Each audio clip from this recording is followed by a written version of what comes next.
व्याख्या प्रकटित परब्रह्मतत्त्वं युवानम् वसिष्ठान्ते वसदृशिगणैरावृतम् ब्रह्मनिष्ठैः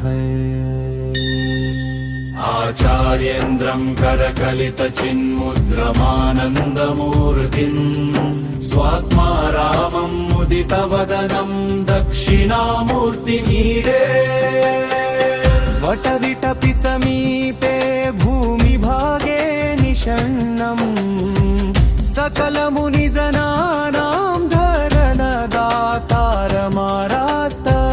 त्रिभुवनगुरुमीशं दक्षिणामूर्तिदेवम् जननमरणदुःखच्छेददक्षं नमामि।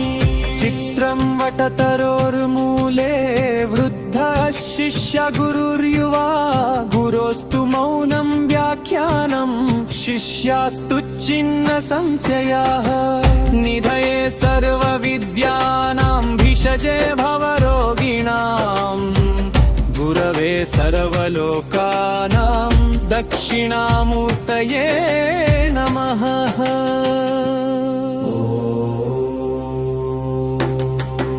ॐ नमः प्रणवार्थाय शुद्धज्ञानैकमूर्तये निर्मलाय प्रशान्ताय दक्षिणामूर्तये नमः।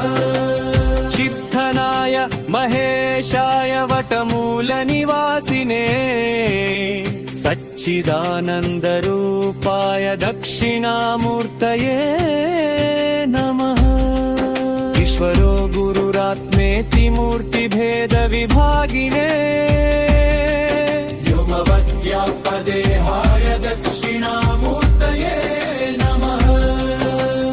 अंगुष्ठतर्जनी योगमुद्रा व्याजेन योगिना